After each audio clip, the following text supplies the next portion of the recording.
भाई मोहतरम बुजुर्गों दोस्तों, मैं सबसे पहले तो ये वाजे कर दूं कि मैं कोई मौलाना नहीं हूँ। हमारे भाई ने इज़्ज़त अफजाई की, मुझे मौलाना का लक़ब दिया। मौलाना तो उसे कहते हैं जो आलिमियत करता है, उसकी बड़ी कुर्बानी होती है। तकरीबन वो कितने साल भाई? 7 साल की कुर्बानी जब मदारिस में जा कर के वो अपने सब कुछ छोड़ करके अपनी दुनिया को तर्क करके वहाँ पर इल्म हासिल करता है तो उसे मौलाना कहते हैं। हम तो ये चलते फिरता जो मदरसा है तबलीग जमात का, इसमें चल चल के जो बड़ों से सुना है, जो सीखा है, वो सबक दोहराते हैं। आलिम बहुत बड़ा लक़ब है, हम उसके काबिल नहीं हैं। हम तो मस्जिदों में जो चप्पल जूते रखते हैं ना भाई, वहाँ बैठने के भी लायक नहीं थे। अल्लाह ने इस दावत व तबलीग की बरकत से मिंबर व महराब के पास बैठाया। ये अल्लाह के दीन का एहसान है, अल्लाह का फ़ज़ल है कि अल्लाह पाक ने ये इज़्ज़त बख्शी। आप लोगों के दिलों में अल्लाह ने मोहब्बत डाली, क्योंकि मोहब्बत डालने वाली ज़ात अल्लाह की है। दिलों के अंदर नफ़रतें भी अल्लाह डालता है और मोहब्बतें भी अल्लाह डालता है। और ये सब कुछ जो होता है वो हमारे आमाल की बुनियाद पर होता है। ईमान और अमाल की बुनियाद पर नफ़रतें भी पैदा होती हैं और मोहब्बतें भी पैदा होती हैं। अच्छे अमाल रहेंगे तो मोहब्बतें पैदा होगी, अल्लाह मोहब्बतें डालेगा लोगों के दिल में। अगर बुरे अमाल रहेंगे तो अल्लाह लोगों के दिलों में हमारे नफ़रतें डाल देगा। और आज सारे आलम में यही हो रहा है। हम देख रहे हैं कि हमारे अमाल बिगड़ गए, है ना।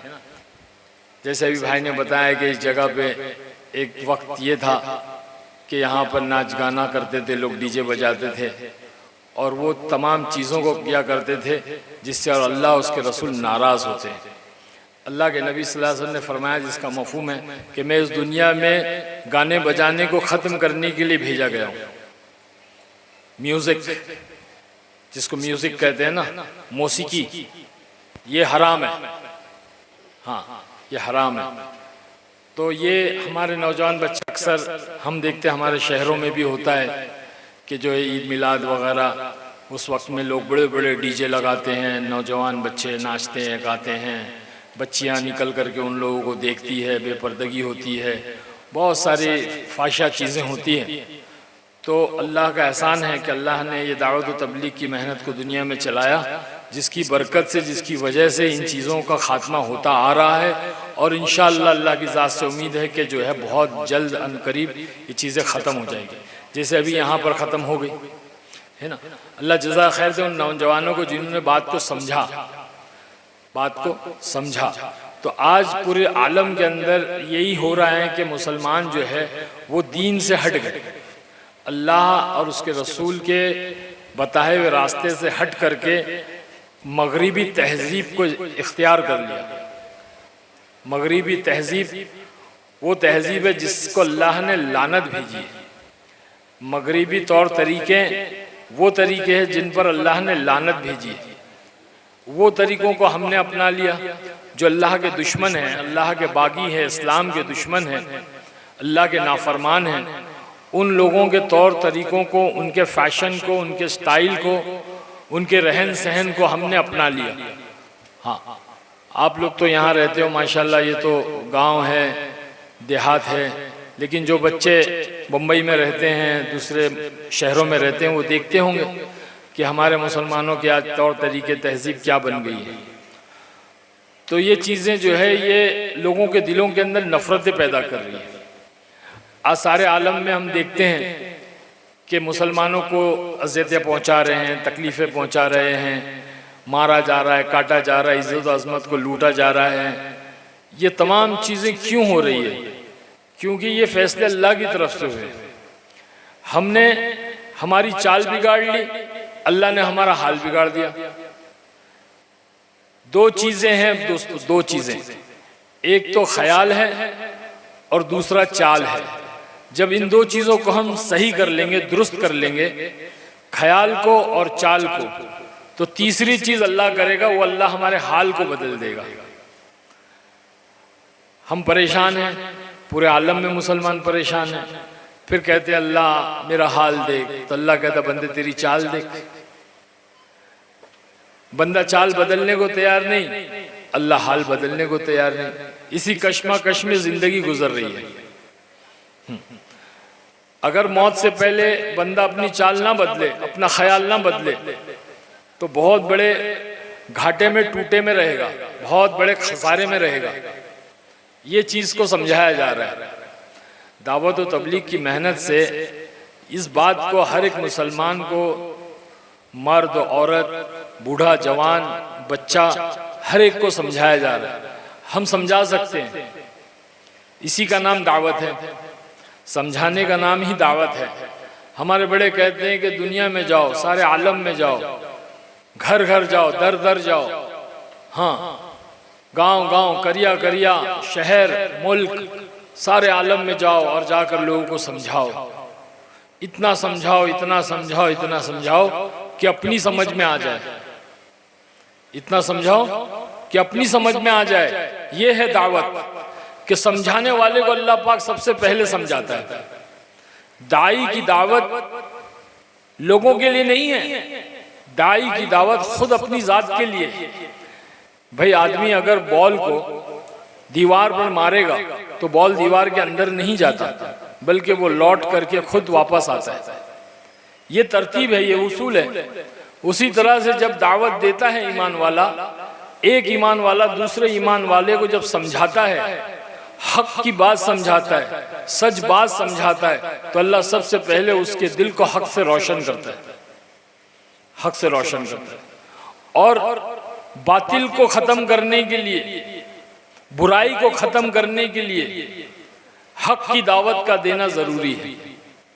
हक की दावत का देना, भाई अंधेरा है, रोशनी नहीं है, सख्त अंधेरा है, कुछ नजर नहीं आ रहा है, तो उस अंधेरे को दूर करने के लिए कोई डंडा नहीं लाना पड़ेगा, कोई छड़ी नहीं लानी पड़ेगी, कोई जो है हंटर नहीं लाना पड़ेगा कि भाई इससे जो है अंधेरा भाग जाएगा। अंधेरे को दूर करने के लिए रोशनी करनी होगी। रोशनी, जो रोशनी अल्लाह के नबी सल्लल्लाहु अलैहि वसल्लम ने सहाबा के जरिए से की थी। एक चिराग से दूसरा चिराग, दूसरे से तीसरा, चौथा, 1.25 लाख चिराग अल्लाह के नबी सल्लल्लाहु अलैहि वसल्लम ने जलाए, जिस चिराग ने सारे आलम को रोशन किया, सारे आलम को रोशन किया। और हर एक के लिए अल्लाह पाक ने लोगों के दिलों के अंदर मोहब्बतें डाल दी थी। सहाबा की जिंदगियों को देख करके लोग अपनी जिंदगियों को बदल देते थे। सहाबा के अमाल को, उनके कारोबार को, उनके रहन सहन को देख करके लोग इतना मुतासिर होते, इतना मुतासिर होते, और कहते और पूछते, यहूद और नसारा पूछते कि तुम्हारे पास में ऐसी क्या चीज है जिसके वजह से तुम इतने मुतमईन हो, इतने पुरसुकून हो, तुम्हारी जिंदगियों के अंदर इतनी बरकतें हैं, रहमतें हैं, इतना अमन और अमान है, इतना खैर है, क्या है तुम्हारे पास ऐसा? हमें भी ऐसा बनना है, आपके जैसा बनना है, हमें भी ये चीजें चाहिए, क्योंकि हम दुनिया में परेशान हैं। हमारे पास मालो दौलत है, चीजें हैं, सब कुछ है, लेकिन हम परेशान हैं। आप इतने पुरसुकून और इतने आराम से जिंदगी गुजार रहे हो, क्या करना होगा? तो सहाबा कहते बस हम जैसे बन जाओ। कलमा पेश करते, कलमा पेश करते, ईमान पेश करते, इस्लाम पेश करते। उनकी जिंदगियों से इस्लाम झलकता था, उनके अमाल से इस्लाम झलकता था। वो देख करके लोग ईमान में दाखिल हो जाते, ईमान कबूल करते। आज हमें देख करके लोग इस्लाम से बदजन हो रहे हैं, मुसलमान से बदजन हो रहे हैं। लोगों के दिलों के अंदर हमारे लिए नफरतें पैदा हो गई, लोग हम पर जुल्म करने पर उतर गए। आज आप देखिए, हम सोशल मीडिया के जरिए से देखते हैं, अखबारों में पढ़ते हैं, न्यूज़ में, हर जगह हम देखते हैं कि हर जगह जो है मुसलमान के ऊपर जुल्म किया जा रहा है। ये जुल्म नहीं हो रहा है, बल्कि ये जो अल्लाह की तरफ से फैसले हैं। जैसे मैंने बताया ना कि दिलों के अंदर मोहब्बतें भी अल्लाह डालता है और नफरतें भी अल्लाह डालता है। मैं अक्सर अपने बयान में एक वाक़या सुनाता हूँ नूह अलैहिस्सलाम के ज़माने का। नूह अलैहिस्सलाम अल्लाह के रसूल थे। आदम अलैहिस्सलाम के बाद में सबसे पहले रसूल नूह अलैहिस्सलाम थे। 950 साल की जिंदगी अल्लाह ने अता फरमाई थी और 950 साल उन्होंने दीन की मेहनत की दिन रात, और 950 साल की मेहनत के एवज में नतीजे में 80 या 82 लोग इस्लाम में दाखिल हुए थे, ईमान में दाखिल हुए थे। जब नूह अलैहिस्सलाम वहां के लोगों को समझाते समझाते परेशान हो गए, दावत देते देते परेशान हो गए, बेजार हो गए, तो हाथ उठा करके दुआ की, ए अल्लाह मैं इनको दिन में दावत दी है, मैंने इनको रातों में दावत दी है, ए अल्लाह मैंने इनको खुल्लम खुल्ला दावत दी है, मैंने इनको तन्हाई में दावत दी है, हर तरह से मैंने दावत इन तक पहुंचा दी, तेरा कलमा पहुंचा दिया, अल्लाह ये मानते नहीं, अब तू फैसला कर दे। तो अल्लाह ने अपने फैसले करने का हुक्म दिया। फिर अल्लाह ने कहा है नूह एक कश्ती बनाओ। अब नूह अलैहिस्सलाम जब कश्ती बनाने लगे तो लोग उनका मजाक उड़ाने लगे कि यहाँ पानी का एक कतरा नहीं है और ये कश्ती बना रहा, चलाएगा काय में, और उनकी कश्ती को खराब करना शुरू किया, बहुत उनको तकलीफें दी। एक तवील वाकया है, लेकिन वो थके नहीं, अल्लाह का हुक्म था, हुक्म पूरा किया, कश्ती तैयार कर दी। कश्ती जब तैयार हो गई तो अल्लाह ने कहा कि अब इसके अंदर उन 80-82 लोगों को दाखिल कर लो जो तुम्हारे हाथ पर बैत की है, तुम्हारे हाथ पर ईमान लाए हैं, उनको उस पर सवार कर दो। तो नूह अलैहिस्सलाम ने उन 80-82 लोगों को अपने साथ ले लिया। फिर अल्लाह ने कहा कि अब इसके अंदर जानवरों के जोड़ों को ले लो, जानवरों के जोड़ों को ले लो, मेल फीमेल, नर मादा, बिल्ला बिल्ली, कुत्ता कुत्ती, इस तरह से जो है वो ले लो। तो नूह अलैहिस्सलाम ने कहा ठीक है ले लूंगा, लेकिन अल्लाह मैं इनको काबू कैसे करूंगा, मैं इनको काबू कैसे करूंगा, इनमें तो आपस में दुश्मनियां हैं, इनमें तो आपस में अदावतें हैं, इनमें तो आपस में नफरतें हैं, ये एक दूसरे को चीर फाड़ डालेंगे, कुत्ता बिल्ली को खा जाएगा, बिल्ली चूहे को खा जाएगी, कुत्ता बिल्ली को फाड़ देगा, शेर जो है वो हिरन को खा जाएगा, भेड़िया बकरी को खा जाएगा। अल्लाह ये लोग को मैं कैसे कंट्रोल करूंगा, काबू कैसे करूंगा, इनमें तो आपस में नफरतें, अदावतें, दुश्मनियां हैं। तो अल्लाह जल्ले जलालहू व मौला ने फरमाया है नूह इनके दिलों के अंदर नफरतें डाली किसने, इनके दिलों के अंदर अदावत डाली किसने, इनके दिलों के अंदर दुश्मनियां डाली किसने। नूह अलैहिस्सलाम ने कहा अल्लाह आपने। तो कहा कि मोहब्बतें भी हम डालेंगे। क्या कहा, मोहब्बतें भी हम डालेंगे। तो मेरे दोस्तों जब हमारे अमाल सही हो जाएंगे, हमारी चाल सही हो जाएगी, हमारे ख्याल हमारी चाल जब सही हो जाएगी तो अल्लाह हमारा हाल भी सही कर देगा, लोगों के दिलों के अंदर अल्लाह मोहब्बतें डाल देगा, फिर ये सब दुश्मनियां खत्म हो जाएगी। तो मेहनत इस बात की करना है कि अंधेरे को दूर करने के लिए रोशनी करनी है, रोशनी कर दो अंधेरा चला जाएगा। वकुल जाल हक व ज़हकल बातिल इन्नल बातिल कान ज़हूका। अल्लाह फरमा रहा है कि हक इतना ताकतवर है कि जब हक आता है तो बातिल भाग जाता है, क्योंकि बातिल बहुत कमजोर है, बातिल बहुत कमजोर है। हमारे भाई ने बताया कि भाई एक मेहनत शुरू की, यहाँ पे जलसे का सिलसिला शुरू किया, जिसकी बरकत से जो है अल्लाह ने बातिल को खत्म कर दिया, बुराई को खत्म कर दिया, नाच गाने को मिटा दिया। आज इस जगह पर जहां डीजे बजता था, आज यहाँ अल्लाह और उसके रसूल की बात की जा रही है। तीसरी मर्तबा ये जलसा हो रहा है, ये बहुत बड़ी चीज है मेरे दोस्तों, बहुत बड़ी चीज है। अल्लाह जज़ा खैर दे इस कमेटी को, इन नौजवान तबकों को, अल्लाह इनकी उम्र दराज करे, अल्लाह इनकी जिंदगियों बरकत अता फरमाए, कामयाबियां नसीब फरमाए अल्लाह पाक। अल्लाह किसी की मेहनत को जाया नहीं करता, अल्लाह बड़ा गयूर है, बड़ा गैरत वाला है। बंदा करता अपनी हैसियत के हिसाब से, अल्लाह देता अपनी शान के हिसाब से। मेरे भाई बुजुर्गों दोस्तों, हम सबको इस बात की नियत करना है कि हम खुद अपनी जिंदगी, अपने अंदर के अंधेरे को सबसे पहले दूर करना है। हर एक इंसान के अंदर एक अंधेरा होता है, दिल के अंदर एक अंधेरा होता है, वो ईमान का बीज जो अल्लाह ने हमारे सीनों में बोया है, उसके ऊपर दुनिया की राख छा जाती है। वो ईमान की चिंगारी जो अल्लाह ने हमारे दिलों के अंदर रखी है, उसके ऊपर दुनिया की राख, दुनिया की गंदगी छा जाती है। हाँ, हम गाड़ी चलाते हैं ना, कार चलाते हैं, टू व्हीलर चलाते हैं, बाइक चलाते हैं, वो रास्ते पे चलते चलते उस पर गर्दो गुबार लग जाता है, जब वो खड़ी रहती है उसके ऊपर गर्दो गुबार लग जाता है, तो क्या करते दोस्तों, क्या करते, उसको धोते हैं, उसको वॉश करते हैं, उसको पानी डालते हैं, उसको साफ करते हैं, फिर वो पाक हो जाती है, फिर वो चमकने लगती है। तो उसी तरह से दुनिया के माहौल में चलते चलते, दुनिया के बाजार में चलते चलते, दुनिया की चीजों में चलते चलते, दुनिया को देखते देखते इस दिल के ऊपर एक राख छा गई। चिंगारी अंदर है, ईमान की चिंगारी है, उस चिंगारी को फूंक मारना है, उस राख को फूंक मारना है। जैसे ही आप फूंक मारोगे, उसको साफ करोगे, वो चिंगारी एक शोला बनेगी, शोला बनेगी।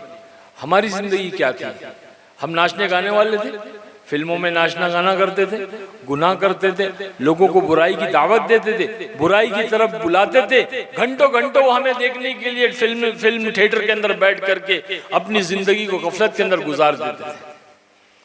आज भी लोग वो काम करते, जाते हैं थिएटरों में बैठते 3 घंटे, गफलत की जगह, अल्लाह की नाराजगी की जगह। हम उस वक्त में अल्लाह और उसके रसूल को भूल जाते हैं, हमारा ईमान थिएटर के बाहर खड़ा हुआ होता है। हाँ, ईमान निकल जाता है।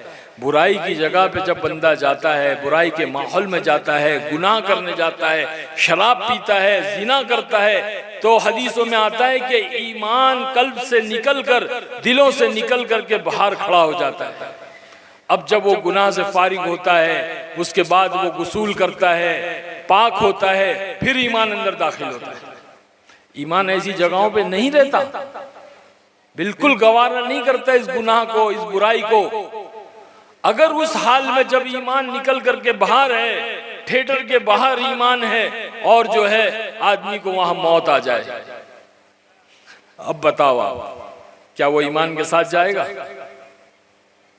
ये समझाना है लोगों को कि भाई क्या कर रहे हो, गफलत की जगह जाकर अल्लाह रसूल को भूल गए, आप गाफिल हो गए, अल्लाह की नाराजगी की जगह आप जाकर के बैठ गए। हाँ, अल्लाह के नबी सल्लल्लाहु अलैहि वसल्लम सहाबा को लेकर के मक्का में एक वादी से गुजरे, उस वादी से गुजरे तो अल्लाह के नबी रोने लगे और सहाबा को कहा कि इस जगह से रोते हुए गुजरो और जल्दी जल्दी गुजरो। सहाबा रोते हुए जल्दी जल्दी गुजरे। या रसूलल्लाह, क्या बात है, आप क्यों रो रहे हैं, क्या हो गया, क्या मसला पेश आ गया? कहा कि ये वो वादी है, ये वो जगह है जहां अल्लाह ने अबरा बादशाह के ऊपर अबाबील का आजाब भेजा था।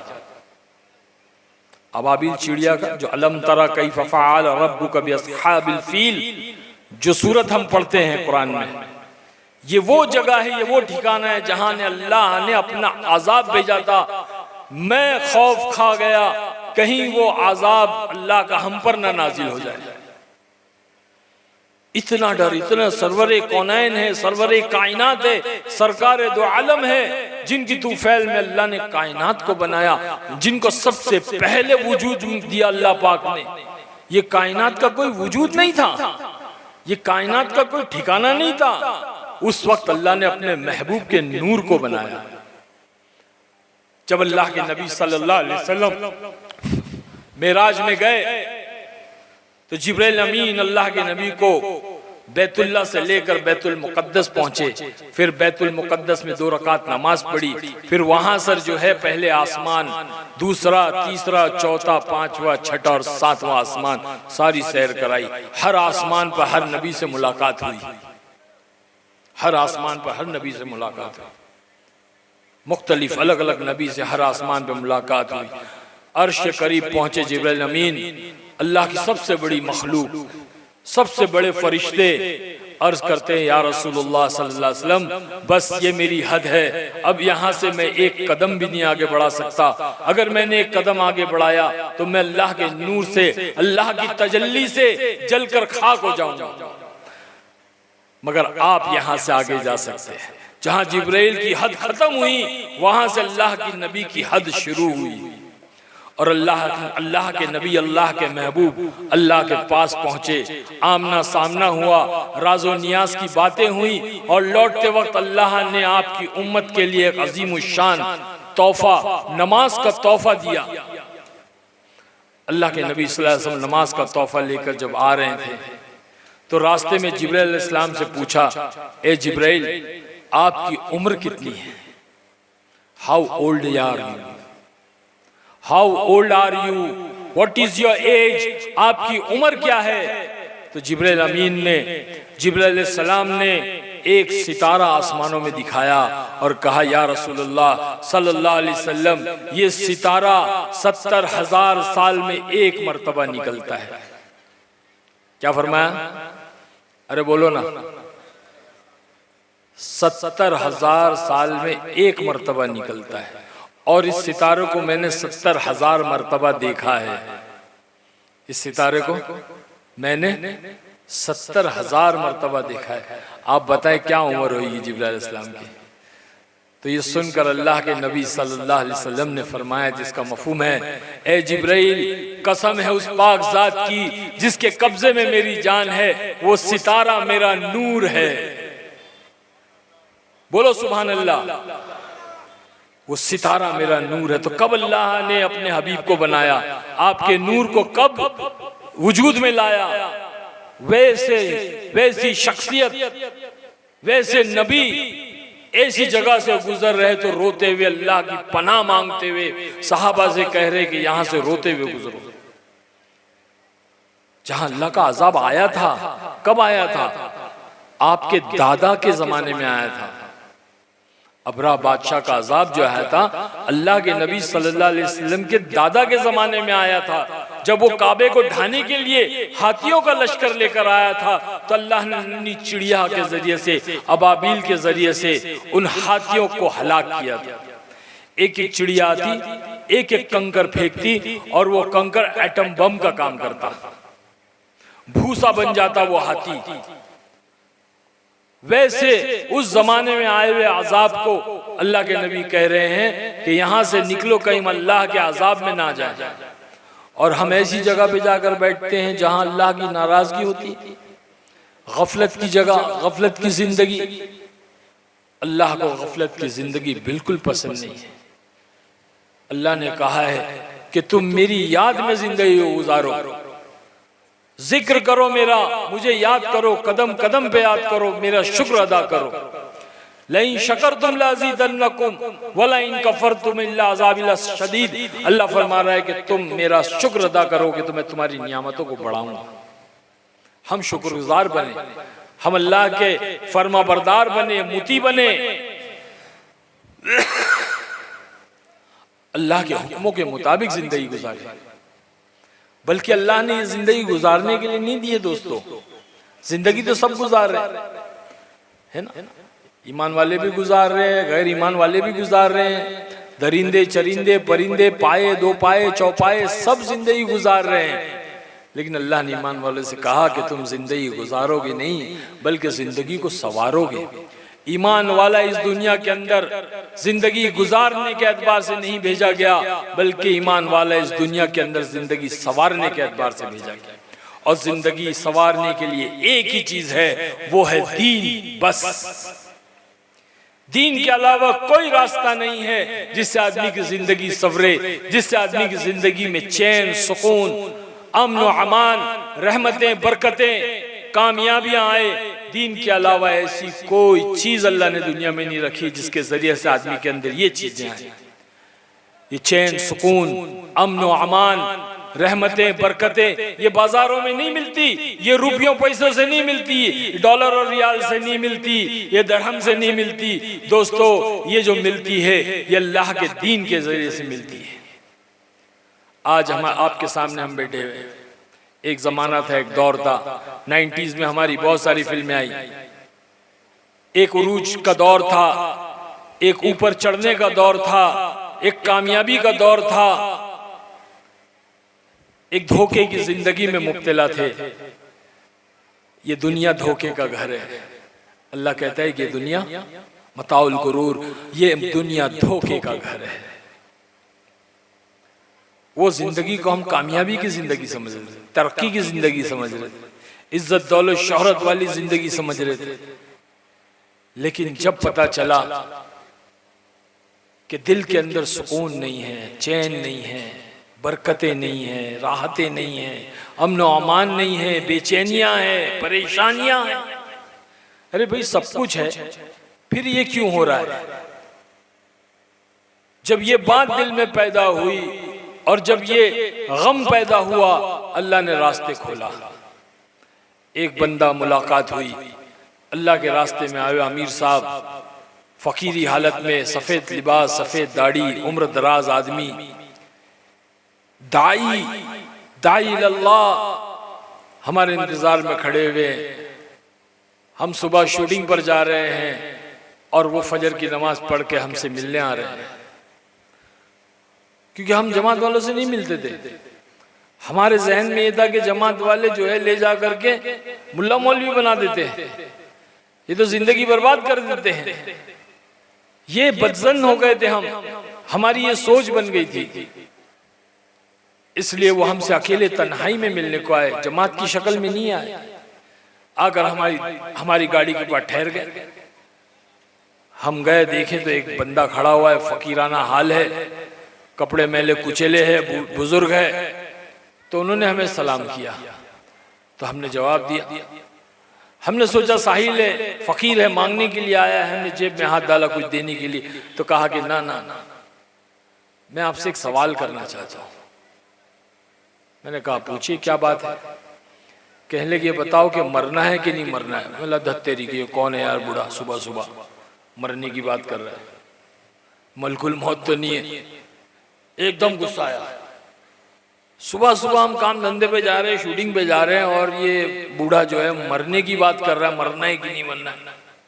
बहुत अजीब लगा, क्योंकि हमारी वो जिंदगी के अंदर मौत का तस्करा नहीं था। हम मौत को भूल चुके थे, हमारे सामने जिंदगी जिंदगी थी। ऐसा लगता था कभी मरना ही नहीं है, बस नाचो गाओ खाओ पियो ऐश करो, मजे करो, मौज करो। तो जब उन्होंने ये सवाल किया मरना है कि नहीं मरना है, तो बड़ा गुस्सा आया। गुस्से में हमने कहा हाँ मरना है, पहले आपको मरना है, बाद में हमें मरना है। क्या कहा? जैसे हम खुदा है, हमको मालूम है। खुदा ही बात हो गई ना, ये तो अल्लाह ही जानता है। कोरोना में देखा नहीं, हम क्या समझ रहे कि वो बूढ़ा है तो पहले वो मरेगा, हम जवान है तभी हम जिएंगे।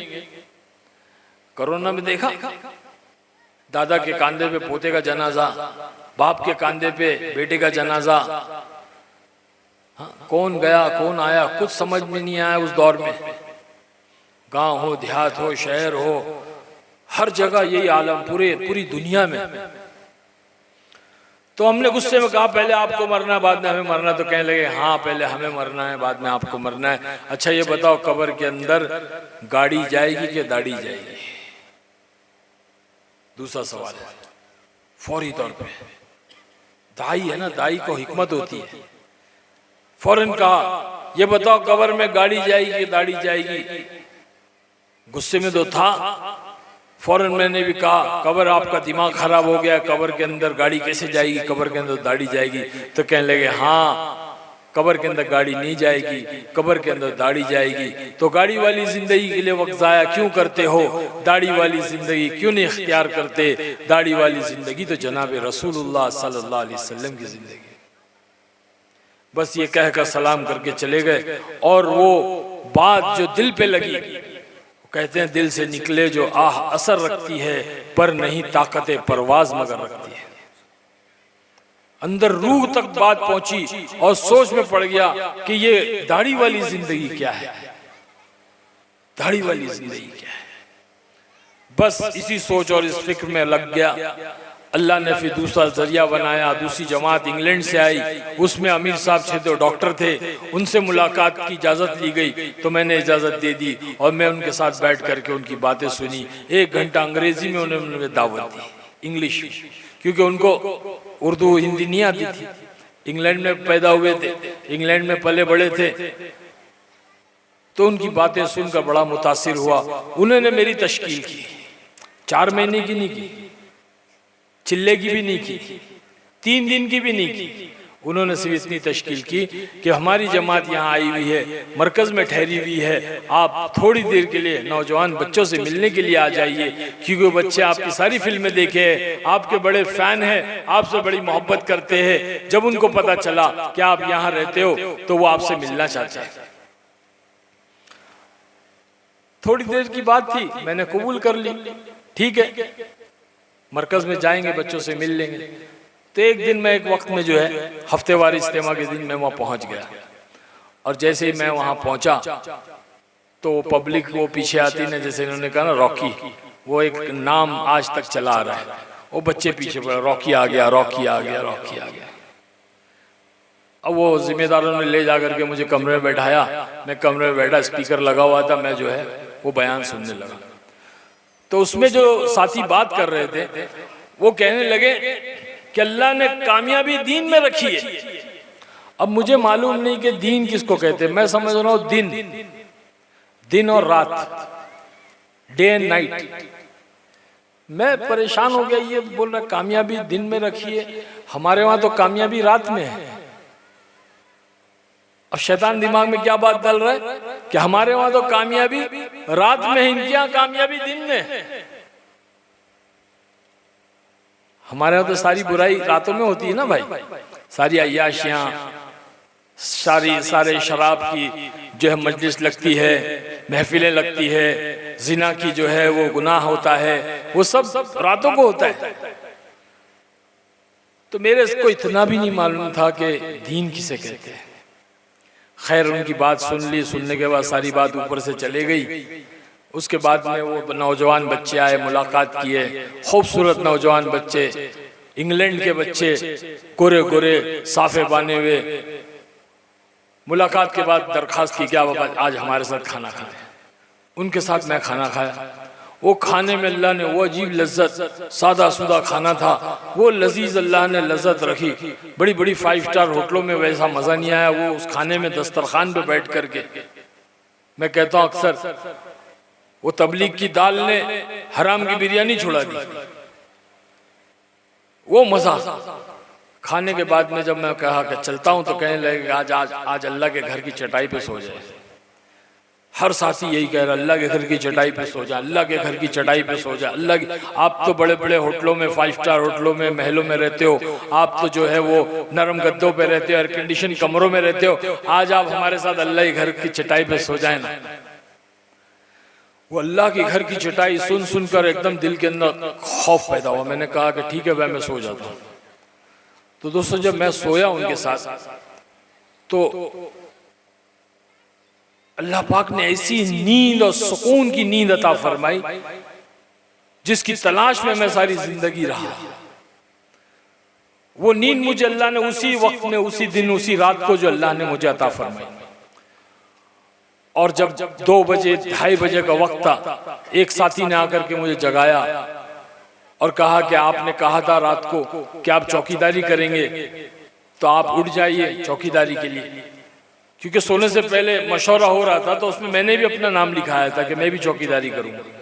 क्योंकि अमीर साहब ने कहा था कि अल्लाह के रास्ते में आने वाले मेहमानों के लिए, उनकी हिफाजत के लिए, उनकी देख रेख के लिए जो आंख जागेगी, अल्लाह पाक उस आंख को जहन्नम की आंख से बचाएगा। फिर क्या था, मैं उठ गया, उठकर मैं उनके साथ बैठ गया मस्जिद के दरवाजे पे।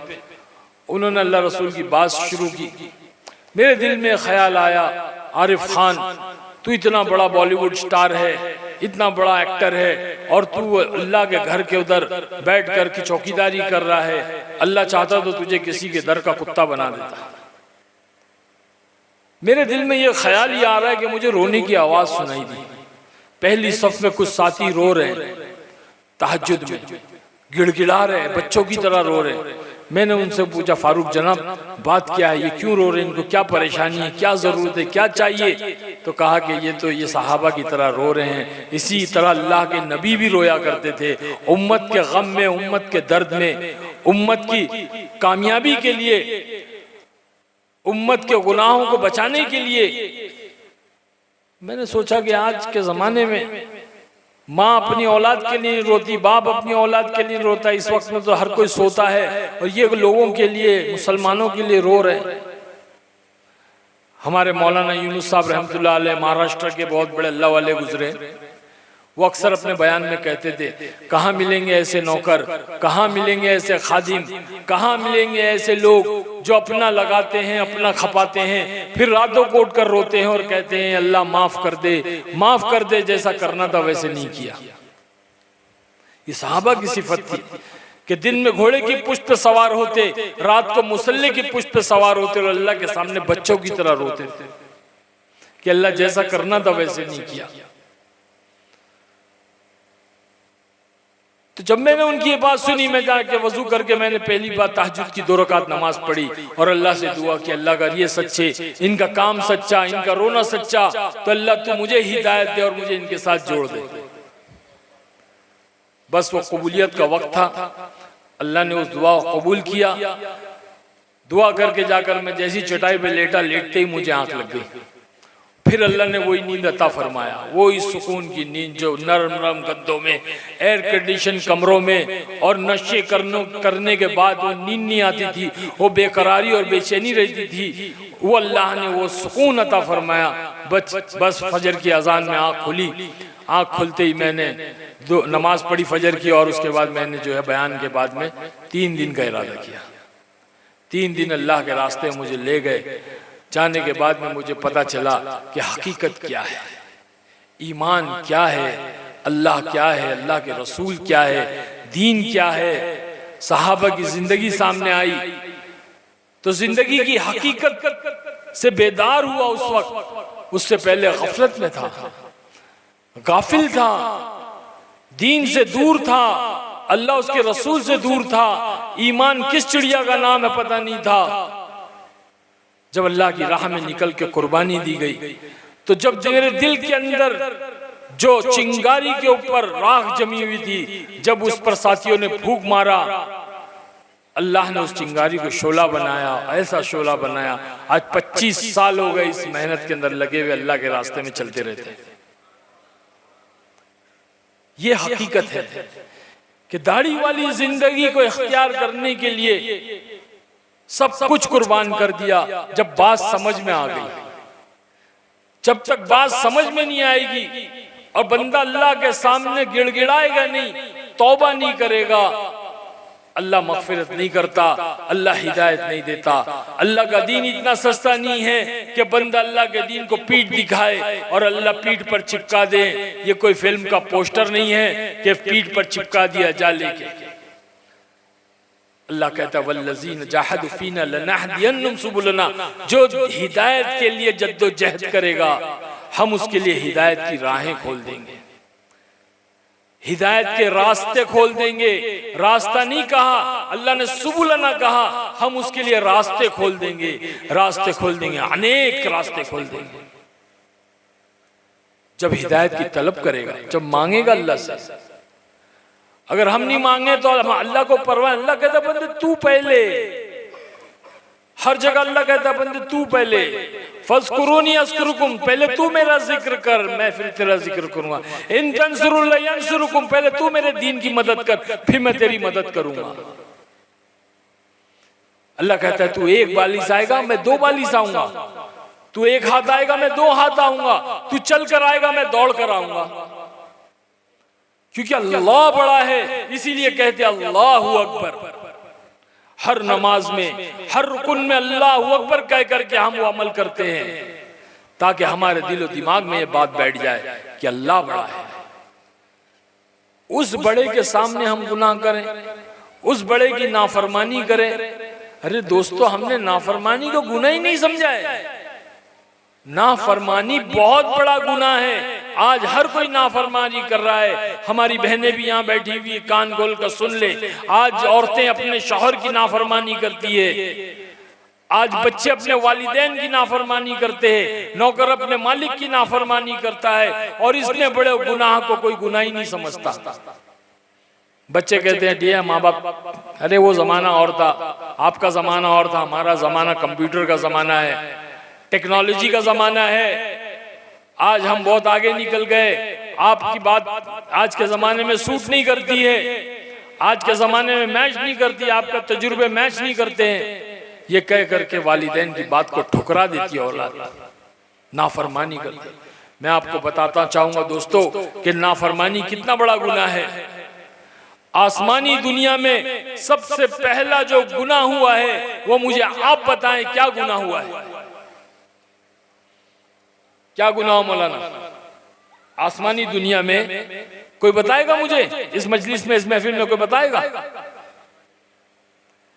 सबसे पहला गुनाह आसमानी दुनिया में जो हुआ है वो नाफरमानी हुई है।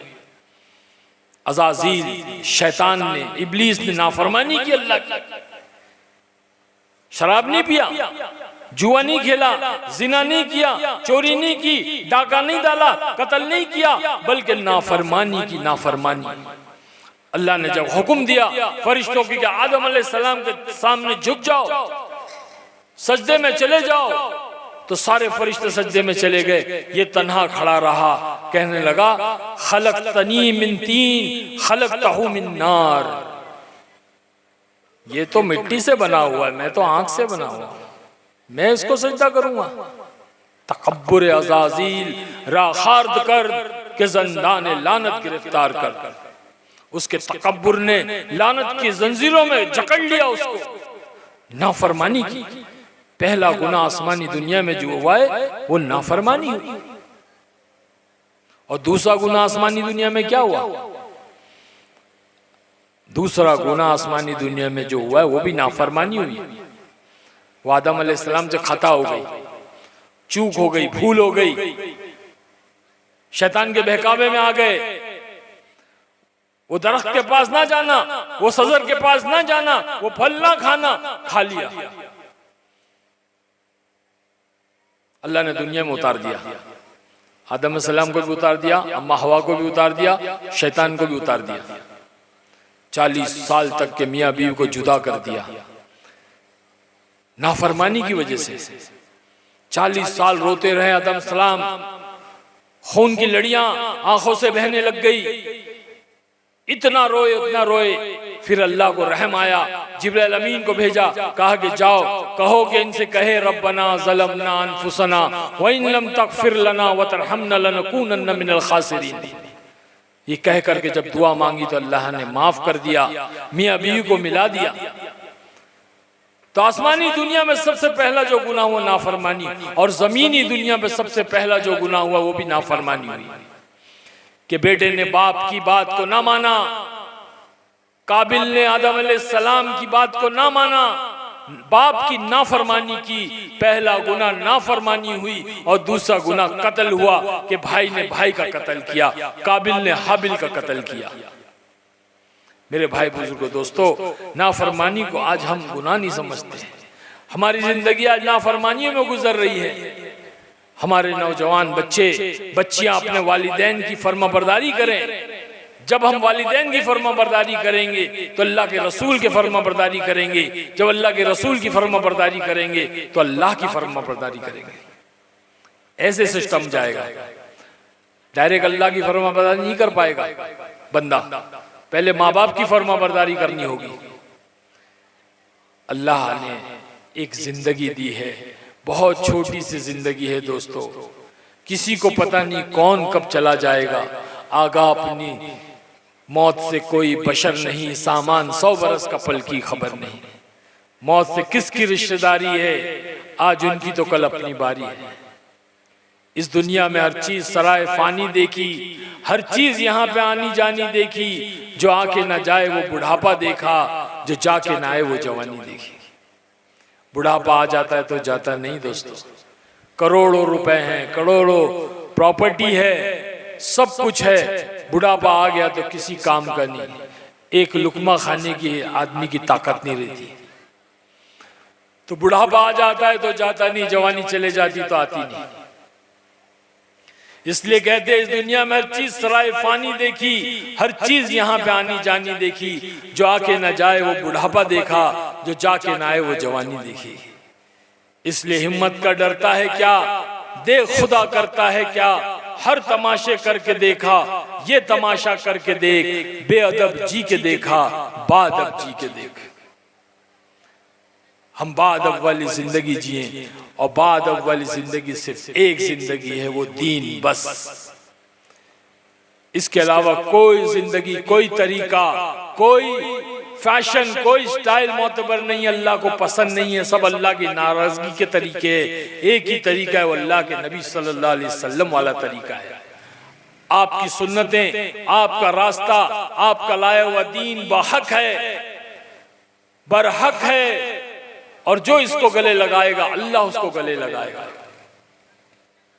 अल्लाह ताला साफ कह रहा है, कुल इन कुंतुम तुहिब्बुनल्लाह फत्तबियूनी युहिब्बुकुमुल्लाह। तुम अगर मुझसे मोहब्बत करने का दावा करते हो, तुम अगर मुझसे मिलना चाहते हो, तो एक ही रास्ता है, वो मेरे महबूब वाला रास्ता है, मेरे नबी वाला रास्ता है। उसी रास्ते से आना होगा, उसी तरीके पे चलकर आना होगा। आज मेहनत जो चल रही है, हर एक नौजवान को अल्लाह के रास्ते में निकाला जा रहा है, दीन सीखने के लिए, दीन सिखाने के लिए नहीं निकाला जा रहा है। हम दीन क्या सिखाएंगे, हम खुद नहीं जानते। हम अल्लाह के रास्ते में निकलकर दीन सीखेंगे, अमल करेंगे। हमारी अमली जिंदगी को देख करके लोगों की जिंदगियां बदलेंगी। जिंदगी बनती है अमल से, जन्नत भी जहन्नम भी ये खाकी अपनी फितरत में न नूरी है न नारी है। मेरे दोस्तों, ऐसी मजलिसें इतनी मेहनत और कुर्बानियों से इसीलिए लगाई जा रही है कि हमारी नस्लों के अंदर, हमारे नौजवान बच्चे और बच्चियों की जिंदगी के अंदर दीन आ जाए। आज हमारी जिंदगियों से दीन निकल गया, हमारे अमाल बिगड़ गए, हमारी चाल बिगड़ गई, अल्लाह ने हमारा हाल बिगाड़ दिया। हमारी चाल सही हो जाएगी, अल्लाह हमारा हाल सही कर देगा। हमारा ख्याल सही हो जाएगा, अल्लाह हमारा हाल सही कर देगा। आज हम दुनिया दुनिया दुनिया, हाय दुनिया, हाय दुनिया, हाय दुनिया, बस इसी के अंदर जिंदगी गुजरती चले जा रही है। दुनिया की रेल पेल में लगे हुए हैं, माल के चक्कर में लगे हुए हैं। हम समझ रहे चीजों से, असबाब से माल आ जाएगा। दुकानदार अपनी दुकानी में बैठा है और जो है वो नमाज का वक्त हो रहा है, नहीं जाता। किसान अपनी खेत में मेहनत कर रहा है, नमाज का वक्त हो गया, वो नहीं जाता, नमाज नहीं पढ़ता खेत में।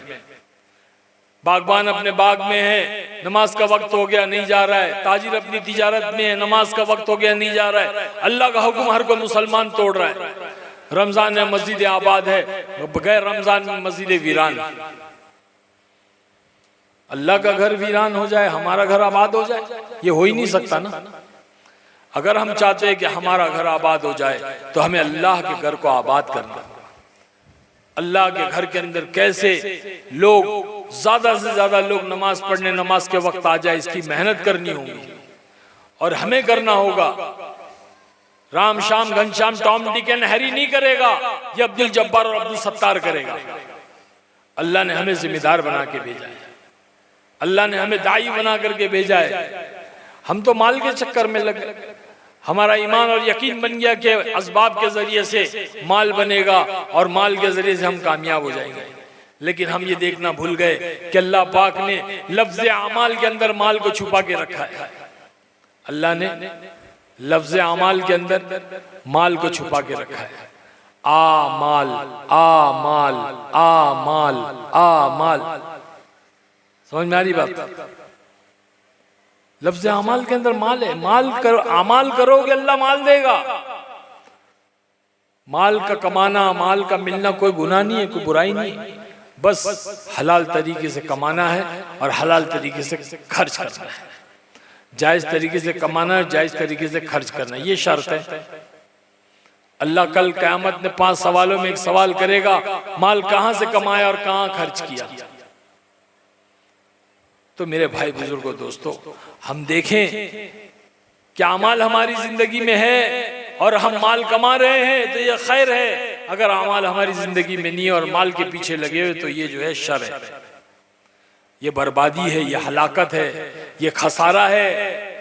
समझ जाएं, रुक जाएं और अमाल वाली जिंदगी इख्तियार करने के लिए अल्लाह की राह में निकलने की नीयतें करें। करेंगे भाई सब नीयतें इंशाअल्लाह। कौन कौन करेगा, हाथ उठा के बताओ। माशाअल्लाह, माशाअल्लाह। अल्लाह बेइंतहा कबूल फरमाए। अल्लाह आपकी औलाद, आपकी नस्लों को दीन का दाई शहदाई बनाए। अल्लाह सहाबा जैसा ईमान, सहाबा जैसा इखलास, सहाबा ऐसी इस्तिकामत अता फरमाए।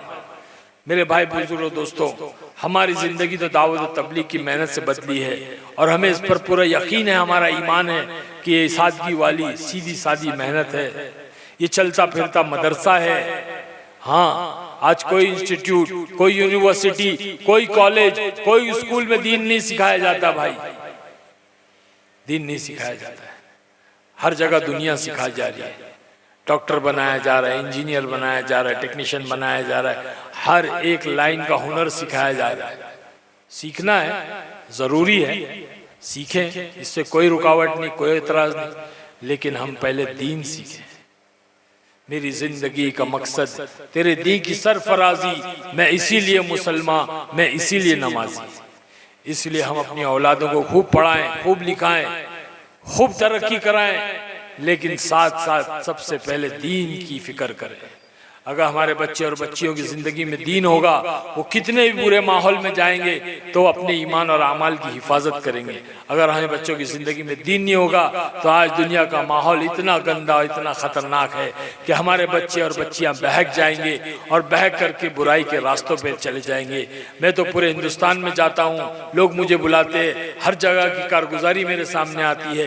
कितने मुसलमान नौजवान बच्चे ड्रग्स के अंदर मुब्तला हो रहे हैं, कितनी नौजवान बच्चियाँ गैरों के साथ चली जा रही है, ना जाने क्या क्या हो रहा है। अगर आज भी हम बेदार ना हुए, आज भी हमने अपनी आंखों को नहीं खोला, हम नहीं जागे, बेहोशी से हम नहीं निकले, तो कल आने वाला दौर बहुत खतरनाक है। हम फिक्र करें कि हमारे बच्चे और बच्चियों की जिंदगियों के अंदर दीन आए, नस्लों में दीन आए। इसके लिए हम अल्लाह के रास्ते में निकले, वक्त लगाए और अपनी जिंदगियों को तब्दील करें। जिंदगी को तब्दील करने के लिए अल्लाह ने तबलीग दी है। नबी नहीं आएंगे, हमारे नबी आखिरी नबी है, ये हमारा ईमान है। हमारे नबी के बाद कोई नबी नहीं, इस उम्मत के बाद कोई उम्मत नहीं। अल्लाह ने हमारी रहबरी के लिए, क़यामत तक आने मुसलमानों के लिए, क़यामत तक आने वाले मुसलमानों के लिए अल्लाह ने दीन और दीन की मेहनत दोनों अता फरमाई। किसी और उम्मत के पास में दीन की मेहनत नहीं थी, दीन था लेकिन दीन की मेहनत नहीं थी। ये वो उम्मत है, वाहिद उम्मत है जिसके पास में दीन भी है और दीन की मेहनत भी है। इसलिए नियतें करो, इंशाअल्लाह करेंगे भाई, इंशाअल्लाह अल्लाह कबूल फरमाए। पानी पिलाओ भाई, ठीक है भाई। हाँ,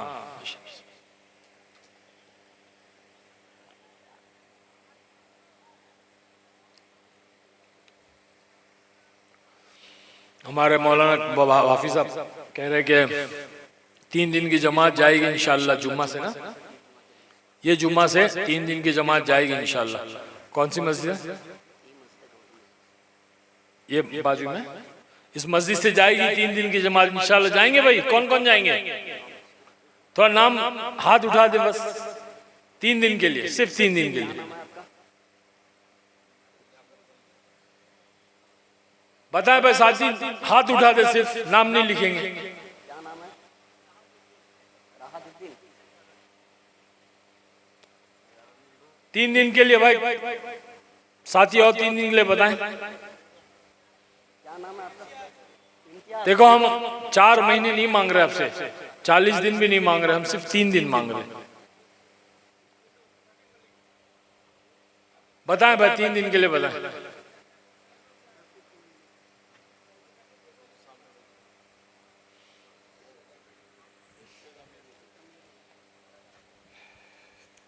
तीन दिन दे भाई, ज्यादा नहीं। क्या जगह है? 200 ग्राम वालों, 3 दिन के लिए बताओ। और बताओ भाई, बताओ जल्दी, टाइम नहीं जाता। अल्लाह के लिए तैयार हो जाओ। आप शख्सियत को देख रहे हैं, ये इसी की बरकत से है। देखो यार, बात सुनेंगे, अगर हम अमल नहीं करेंगे ना तो कोई नफा नहीं होगा। अमल करना है। बात सुनी, बात समझ में आई, ये इसकी दलील है कि 3 दिन के लिए हमने नाम लिखा है, मतलब बात हमारे समझ में आई। देखो माशाल्लाह, नौजवान साहब बताओ, और बताओ। 3 दिन की बात है भाई, कहाँ 4 महीने मांग रहे हैं, 40 दिन भी नहीं, 3 दिन सिर्फ। नाम क्या है आपका? इमरान भाई, इमरान। अल्लाह बेनते कबूल फरमाए। और बताओ, 3 दिन के लिए बताओ ना भाई, आप लोग बताओ ना, आप बताओ भाई, 3 दिन लिखो। ये भाई देखो ये पीछे कुर्ते से अल्लाह के लिए तैयार हो जाओ। 3 दिन लिखा ये यार, बहुत बड़ी चीज है, बहुत जाओ बड़ी ना, चीज नहीं है। गए हो तो जाके तो देखो क्या है। अगर अच्छा ना लगे वापस आ जाना। क्या नाम है आपका? नाम थोड़ा बोल देने। अताउल मीर। कम से कम भाई मुकम्मल एक जमात बन जाए, कम से कम मुकम्मल एक जमात बन जाए कि 10-12 आदमी हो जाए, कम से कम एक मुकम्मल जमात निकले। 1 घंटा मैंने बात की, अब एक जमात नहीं दोगे आप मुझे? मैं आपका मेहमान हूँ, मेरा हक है। आप 3 दिन की जमात दे दे भाई। नाम बोलिए। अमीर, अमीर मीर। बताओ ये आगे बैठे हुए साथी बताओ भाई, 3 दिन के लिए आप लोग। और कौन है भाई? अरे एक मच्छर काटता है आदमी ना 10-15 दिन के लिए बीमार हो जाता है ना। एक मच्छर काट देता है तो मलेरिया हो गया, 10-15 दिन बीमार हो गया, काम की छुट्टी, हर एक चीज की छुट्टी। 3 दिन अल्लाह के लिए देने में क्या है भाई? आयुब मीर, आयुब मीर। देखिए भाई अभी भी मुकम्मल नहीं हुआ। पीछे से बताओ भाई साथी। और पीछे जो साथी हो जाए खड़े हो जाए। 3 दिन के लिए जो साथी तैयार हो वो खड़े हो जाए। भाई थोड़ा इधर खड़े हो जाओ, इधर खड़े हो जाओ। जिन साथी ने नाम बताए और जिन लोग बताने के लिए अभी तैयार है वो खड़े हो जाए। तश्कील करो भाई, तश्कील करो। 10-12 साथी चाहिए एक मुकम्मल जमात बनाने के लिए।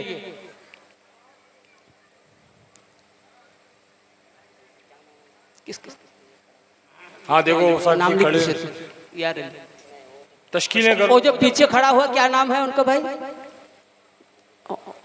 वो आयुब में 1 2 3 4 5 6 7 8 अभी भी मुकम्मल हुआ नहीं भाई कि ये सिर्फ 8 आदमी हुआ है। कम से कम 10-12 हो जाए तो एक मुकम्मल जमात इंशाअल्लाह अजीज निकल जाएगी। 4 साथी और दो, एक जमात मुकम्मल हो जाएगी। अच्छा, हजरत की तकरीर खत्म होने के बाद जितने लोग जाएंगे हमसे मुलाकात कर लेंगे अभी। ठीक है, दुआ कर खत्म ले। होने के बाद दुआ कर ले। क्या बात है किसी की? जी मुफ्ती अहिया सब बाकी है। आ रहे हैं? ठीक है। थक गया यार मैं बहुत। अच्छा हाँ, तो 10 मिनट आने तक नहीं थक गया। बहुत टाइम हो गया ना इतना। असल में हजरत यहाँ पूरे रात। हाँ वही ना, आप करो बात। कुछ बोलो जब तक आप। चले साथी।